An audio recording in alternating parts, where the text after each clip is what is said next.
दोस्तों, किसी ने बड़े कमाल की बात कही है कि इस दुनिया में कोई आपके हाथ से छीन कर ले जा सकता है, लेकिन आपके नसीब से छीन कर नहीं ले जा सकता। दोस्तों, आज की कहानी बड़ी विशेष और ज्ञानवर्धक है। उम्मीद करता हूं आप इसे पूरा सुनेंगे। नमस्कार दोस्तों, श्री सुकून यूट्यूब चैनल में आपका दिल से स्वागत है। अपने वह नहीं होते जो तस्वीरों में साथ खड़े होते हैं। अपने तो वह होते हैं जो तकलीफों में साथ खड़े होते हैं। सबके दिलों का सास अलग होता है। इस दुनिया में सबका व्यवहार अलग होता है। आंखें तो सबकी एक जैसी ही होती हैं, पर सबका देखने का अंदाज अलग होता है। लोग कहते हैं जिंदगी मिली है अपने हिसाब से जीने के लिए, लेकिन वही लोग सुबह होते ही किसी और के हिसाब से जीने चले जाते हैं। दिमाग कहता है कि लोगों के साथ वैसा ही व्यवहार करूं जैसा वह हमारे साथ करते हैं, लेकिन फिर दिल कहता है कि अगर हम भी उनके जैसे बन गए तो उनमें और हम में फर्क क्या रह जाएगा। हासिल कर एक मुकाम नया वक्त बदल जाता है। इंसान बदल जाते हैं। वक्त वक्त पर रिश्तों के अंदाज बदल जाते हैं। कभी कह दिया अपना तो कभी कर दिया पराया। दिन और रात की तरह पुराने समय की बात है। एक महान विद्वान ब्राह्मण थे जिसका नाम आचार्य त्रिपाठी था। आचार्य के परिवार में सिर्फ वह, उसकी पत्नी और उनका एक छोटा बेटा था। आचार्य का अधिकांश समय अध्ययन और लेखन में ही व्यतीत होता। उन्होंने कई महत्वपूर्ण पुस्तकें और ग्रंथों की रचना की थी, परंतु अपने लेखन और ज्ञान में इतने व्यस्त रहते थे कि अपने इकलौते पुत्र अर्पण पर ध्यान देने का समय ही नहीं मिल पाता था। एक दिन आचार्य की पत्नी ने उनसे कहा, क्या आपको अपने इकलौते पुत्र से कोई प्रेम ममता है या नहीं? पूरे दिन आप बस अध्ययन और लेखन में ही व्यतीत करते हैं। आचार्य ने उत्तर दिया, मेरे पास इन भावनाओं के लिए समय कहाँ है। आचार्य जी विद्वानों के बीच बहुत प्रतिष्ठित थे और राजा के दरबार में भी उनका बहुत सम्मान था। राह ने कई बार उन्हें अपने दरबार में सलाहकार बनने के लिए अनुरोध किया। अजा ने कई बार उन्हें अपने दरबार में सलाहकार बनने के लिए अनुरोध किया था, लेकिन आचार्य हमेशा यह कहकर इनकार कर देते कि महाराज, आपकी सेवा में आने पर मुझे आपकी चापलूसी करनी पड़ेगी, जो मैं नहीं कर सकता। दूसरी तरफ उनका पुत्र अर्पण अपनी मां की अत्यधिक लाड़ प्यार में बिगड़ गया था। वह पाठशाला जाने की बजाय आवा लड़कों के साथ समय बिताने लगा। आचार्य जी अपने लेखन और अध्ययन में इतने व्यस्त रहते थे कि उन्हें अपने पुत्र की हरकतों का पता ही नहीं चलता था। अर्पण ने जुआ खेलना शुरू कर दिया और समय के साथ मदिरा पान भी करने लगा। उसकी संगत कुछ चोर उचक्के जैसे युवकों के साथ हो गई थी। एक दिन की बात है। अर्पण अपने चोर दोस्तों के साथ मंदिर में चोरी करने के लिए जाता है, और जब वह तीनों मंदिर में चोरी कर रहे थे, तभी एक पहरेदार ने उन तीनों को चोरी करते हुए पकड़ लिया और उसे पकड़कर सीधे राजा के पास ले गए और बोले, महाराज, यह लड़के मंदिर में चोरी करते हुए पकड़े गए हैं और इनमें से एक आचार्य जी का पुत्र अर्पण है। यह सुनकर राजा भी अचंभित रह गए कि ज्ञान और धर्म का उपदेश देने वाले आचार्य का पुत्र चोरी में लिप्त है। राजा ने तुरंत एक सैनिक को आचार्य जी के घर पर सूचना देने के लिए भेजा।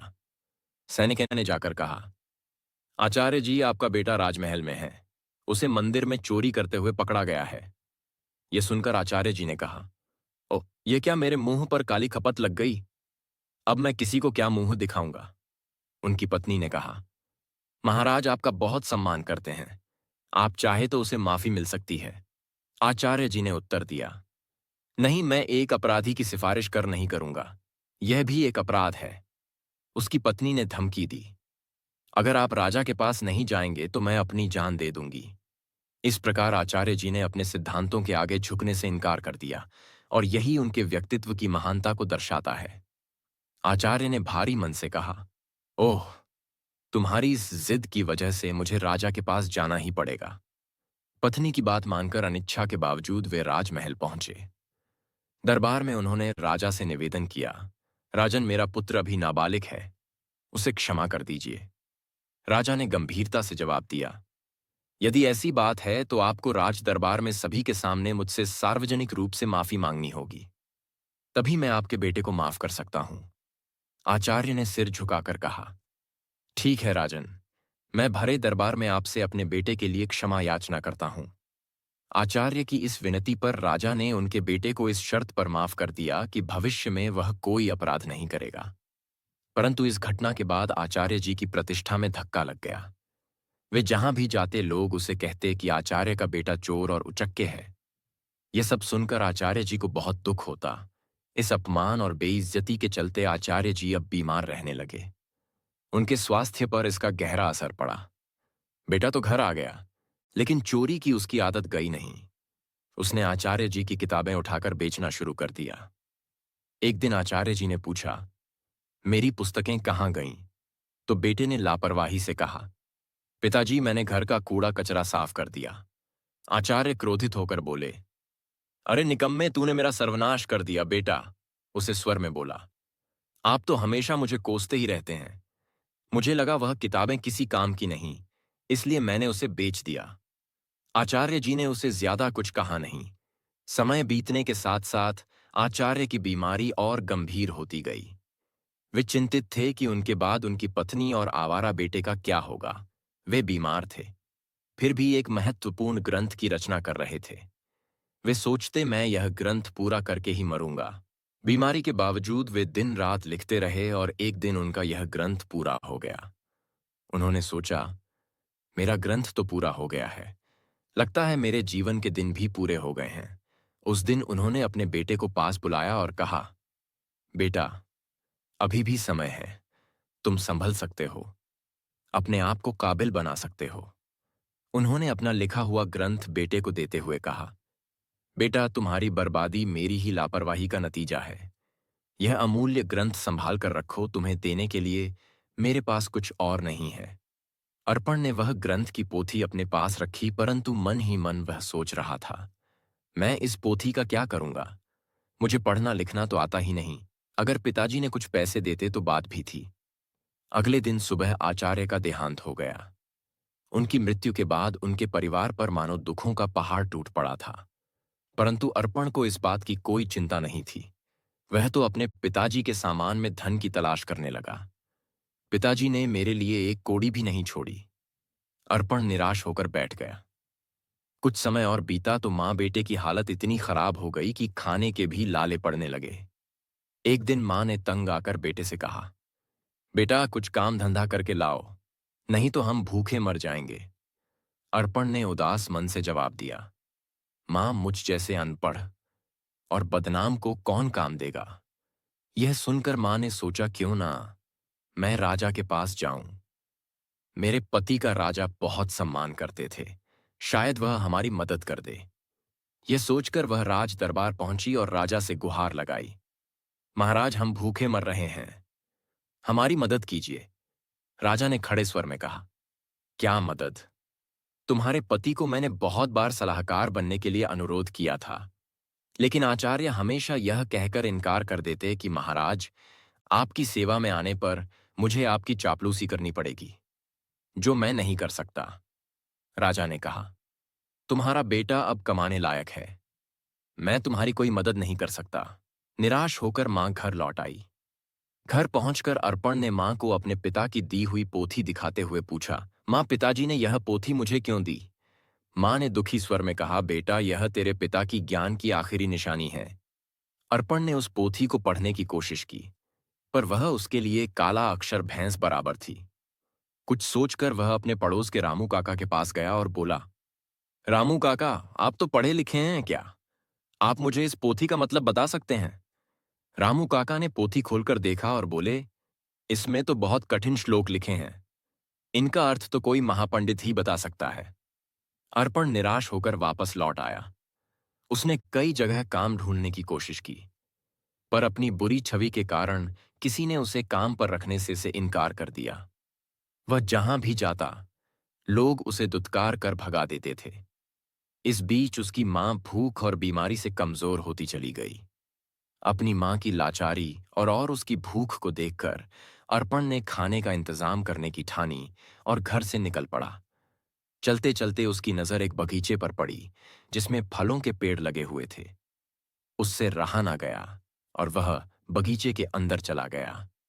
अर्पण ने जल्दी से कुछ फल तोड़े, लेकिन तभी बगीचे का पहरेदार वहां आ गया। सहयोग से वह बगीचा महाराज का था। एक बार फिर अर्पण को पकड़कर महाराज के सामने पेश कर दिया गया। पहरेदार ने कहा, महाराज, यह आपके बगीचे से फल चुरा रहा था। राजा ने गुस्से में कहा, अरे तुम्हारी अब तक आंखें नहीं खुली, तुमने फिर से चोरी की। अर्पण गिर गिर कर बोला। महाराज मैं कई दिनों से भूखा हूं, राजा ने कड़क आवाज में कहा। चुप हो जाओ। अगर तुम आचार्य के पुत्र ना होते तो तुम्हें सूली पर चढ़ा देता। तुमरी यही सजा है कि तुरंत मेरा राज्य छोड़ दो। वह बेचारा कह भी नहीं पाया कि वह भूख से लाचार है। राज्य से निकाले जाने की सजा पाकर जब बेचारा अर्पण घर लौटा तो उसकी मां की मृत्यु हो चुकी थी, क्योंकि कई दिनों से उसने कुछ नहीं खाया था और उसे हमेशा चिंता सताती रहती कि मेरे जाने के बाद मेरे बेटे का क्या होगा। दुखी मन से उसने अपनी मां का अंतिम संस्कार किया और राज्य छोड़ने का निश्चय कर लिया। अर्पण ने अपने पिता की दी हुई पोथी को संभालकर एक थैले में डाला और राज्य छोड़कर चल दिया। दोस्तों, जिंदगी के एहसास बदल जाते हैं। जब कोई हाथ और साथ दोनों ही छोड़ देता है, तब कुदरत कोई न कोई उंगली पकड़ने वाला भेज देता है। मुस्कुराकर चलते रहिए। मुंह पर कड़वा बोलने वाले कभी धोखा नहीं देते। डरना तो मीठा बोलने वालों से चाहिए, जो दिल में नफरत पालते हैं और समय के साथ बदल जाते हैं। नामुमकिन कुछ भी नहीं है। हम वह सब कर सकते हैं जो हम सोच सकते हैं, और वह सब सोच सकते हैं जो हमने कभी नहीं सोचा कि सब कुछ संभव है। हर कोई कहता है कि ईश्वर नजर नहीं आता। सच तो ये है कि जब संकट में कोई साथ नहीं देता तो वही नजर आता है। सहारे इंसान को खोखला कर देते हैं और उम्मीदें कमजोर कर देती हैं। अपनी ताकत के बल पर जीना शुरू कीजिए। आपका खुद से अच्छा साथी और हमदर्द कोई और नहीं हो सकता। यकीन जानिए, अगर आप हारना सीख लेंगे तो जीत रोती पीटती आप चली ही आएगी। वक्त आपका है। चाहो तो सोना बना लो, चाहो तो सोने में गुजार दो। अगर आप जानते हैं कि आप वाकई में सही हैं, तो लोगों को जो चाहे कहने दो। फिर पीठ पीछे आपकी बात चले भी तो घबराना मत, क्योंकि बात उन्हीं की होती है जिनमें कोई बात होती बढ़ते रहे कदम, बस मंजिल की ओर। कुछ मिले ना मिले, तजुर्बा तो नया होगा। भूमि पर फल के लिए श्रम सबको करना पड़ता है।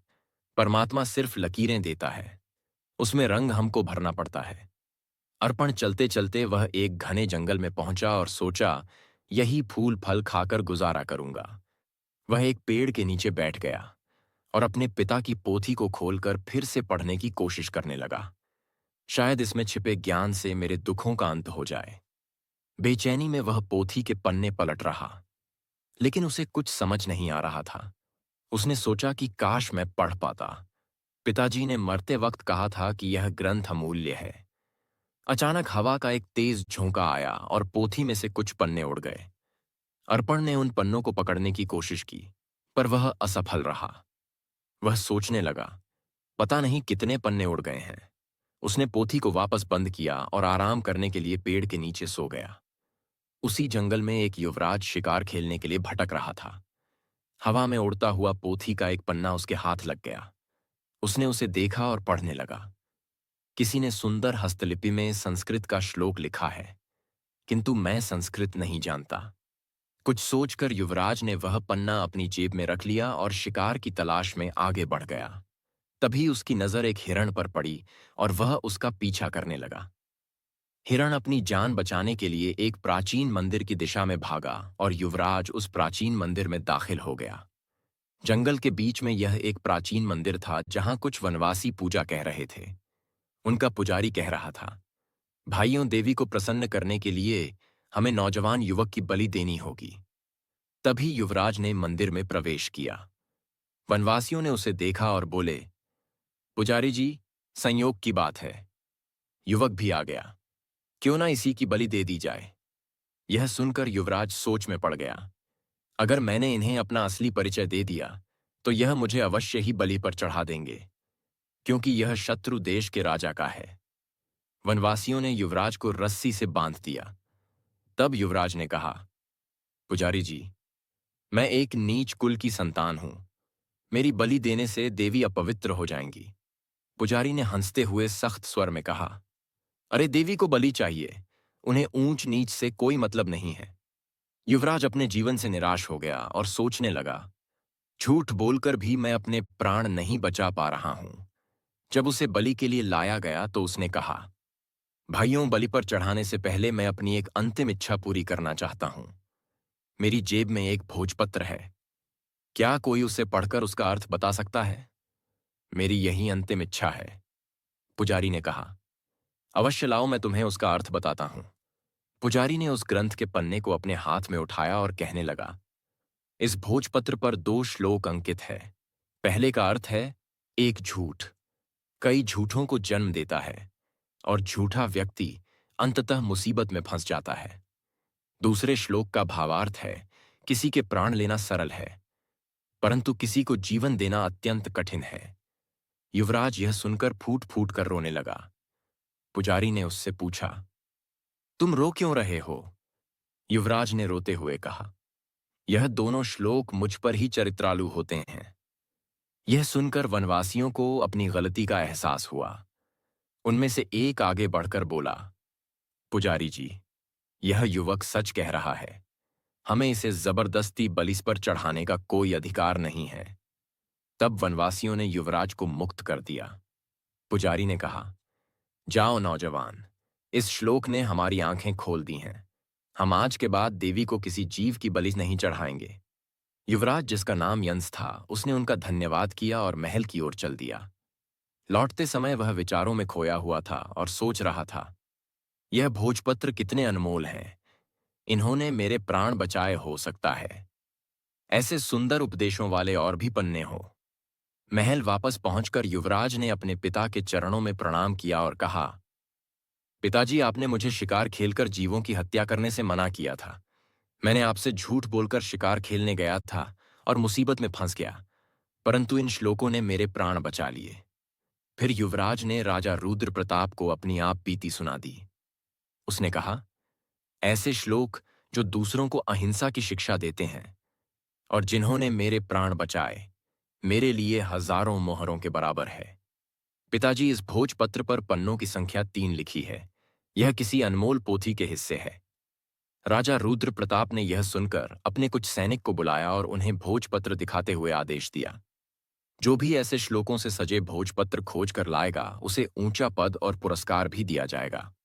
दूसरे ओर आचार्य जी का बेटा अर्पण महीनों जंगलों में भटकता रहा। भटकते भटकते वह राजा रुद्र प्रताप के राज्य में आ पहुंचा। नगर में आकर भी उसने कई लोगों से सहायता मांगी, परंतु हर कोई उसे दुत्कार कर भगा देता था, क्योंकि इतने दिनों से भटकते भटकते अर्पण एक भिखारी जैसा दिखने लगा था। एक दिन की बात है, भूखा प्यासा अर्पण राजमहल की तरफ से निकल रहा था और उसे जोर की भूख लग रही थी। वह सोचने लगा कि अब भूख के मारे उसकी जान निकली जा रही है। तभी अचानक राजमहल की रसोई से खाने की महक उसकी नाक में आ गई। अनायास ही वह उस मोह सुगंध की ओर खींचता चला गया और सीधा रसोई घर में जा पहुंचा। वहां जाकर उसने रसोइये से कहा, भाई, मुझे 2 रोटी दे दो, बहुत भूखा हूं। रसोइये ने उसे दुत्कारते हुए कहा, जा भाग यहां से। लेकिन अर्पण की भूख इतनी बढ़ चुकी थी कि उससे सहन नहीं हो रही थी। उसने मौके का फायदा उठाकर रसोइये से नजरें बचाईं और 2-3 रोटियां उठाकर अपने थैले में डाल लीं। दुर्भाग्य से रसोइये की नजर उस पर पड़ गई। उसने अर्पण का हाथ पकड़ लिया और गुस्से में बोला, अरे रोटी चोर, चल, तुझे महाराज के सामने ले चलता हूं। अर्पण भूख के कारण चल भी नहीं पा रहा था और रसोइया उसे खींचता हुआ महाराज के पास ले गया और बोला, महाराज जी, यह भिखारी लड़का राजमहल की रसोई में घुस आया और यहां से रोटियां चुराई हैं जो इसके थैले में हैं। महाराज ने सिपाहियों को आदेश दिया, इस भिखारी के थैले को उल्टा कर दिया जाए। एक सिपाही आगे बढ़ा और अर्पण का थैला छीना और उसे उल्टा कर दिया। थैले से रोटियों के साथ साथ वह ग्रंथ भी निकल आया जो अर्पण के पिता ने लिखा था। उसी समय युवराज भी बाहर से गुजर रहे थे, तो ग्रंथ को देखते ही युवराज की आंखें चमक उठीं। उसने तुरंत ग्रंथ को उठा लिया और खुशी से चिल्ला उठा, अरे यह तो वही अनमोल पोथी है जिसकी हमें महीनों से तलाश थी। फिर युवराज ने अर्पण की ओर देखा और आदरपूर्वक अपने सिपाही को कहा, इस धनवान लड़के को सम्मान से बिठाया जाए। फिर उस लड़के को एक सिंहासन पर बैठाया गया। फिर युवराज ने पूछा, भाई, तुम्हारा नाम क्या है? लड़के ने कहा कि मेरा नाम अर्पण है। युवराज ने कहा कि इतनी अनमोल संपत्ति होने के बावजूद भी तुम भीख मांग रहे हो। मैं इस पोथी के लिए तुम्हें 5,000 स्वर्ण मुद्राएं देने को तैयार हूं। अर्पण यह सुनकर एकदम असंत रह गया और बोला, क्या कहा? 5,000 स्वर्ण मुद्राएं कम नहीं है महाराज। मैं सोच रहा था कि लाखों की संपत्ति रखते हुए भी मैं भूखा मर रहा था। फिर उसने कहा, मित्र, इस पोथी के वचनों ने सदा मुझे पतन के गड्ढे में गिरने से बचाया है और मेरे प्राणों की रक्षा की है, लेकिन मेरी आंखें बार बार ठोकर खाकर भी नहीं खुली। युवराज ने पोथी खोली और अर्पण को पहले और दूसरे पन्ने की श्लोक सुनाने लगा। उसने लिखा था कि अविद्या सारे कपटों की जननी है और संकटों में ही अपने और पराई की पहचान होती है। अर्पण ने कहा, सचमुच अविद्या ने ही मुझे दर दर का भिखारी बना दिया। अगर मैंने बचपन में ही विद्या ग्रहण की होती तो आज मैं भी अपने पिता की तरह एक विद्वान होता। युवराज ने कहा, भाई अर्पण, अपनी पोथी का यह मूल्य स्वीकार करो। और यह कहते हुए उसने स्वर्ण मुद्राओं की थैली अर्पण को थमा दी। अर्पण ने थैली को हाथ में लेते हुए कहा, अब मैं धन का बोझ कहाँ उठाता फिरूं? इस धन को मैं गरीब बच्चों की अविद्या दूर करने के लिए लगाऊंगा। युवराज ने कहा, मित्र, अब तुम एक भिखारी नहीं रहे, तुम तो अब महान धनवान हो गए हो। अर्पण सोच रहा था, काश यह समझ मुझे बचपन में ही आ गई होती तो शायद मेरे माता पिता आज यहां होते। इसके बाद अर्पण ने वह धन ग्रहण किया और उसने उस धन से गरीब बच्चों के लिए एक पाठशाला बनवाई और खुद भी विद्या प्राप्त करने लगा। दोस्तों, किसी ने बड़े कमाल की बात कही है कि हौसला ना हार गिर कर आए। मुसाफिर, अगर दर्द यहां मिला है तो दवा भी यहीं मिलेगी। दोस्तों, जीवन में जो होना है